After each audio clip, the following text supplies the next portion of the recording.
having a level of distrust with the system right now.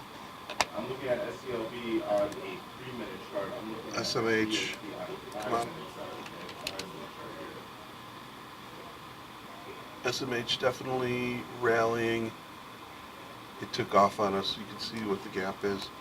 SMH coming back. I mean, you got a little bit more to go here. Roku coming back. Let's get Roku on here. Starting to light up our scanners. Roku trading it. Let's see how wide these markets are. They're 15 cents wide. You do have a ride up here. Swing signal. We have the 105, 110 for April. That is trading 124. We're in that for 90. Very familiar. Looks like they're starting to position themselves.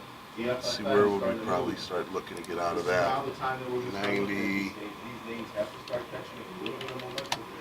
Certainly 150. We're only trading 120 right now. What's happened in Twilo? That was an early down. It's come back about 1%. It's still down from yesterday after a nice little run up. We have the 30-35 call spread on right now. That's trading 90. We're in for 105. Nothing to do there. We had Constellation up. That's just down just marginally now. We still have another week on that. We're only 70, 70, 75, 77 call spread.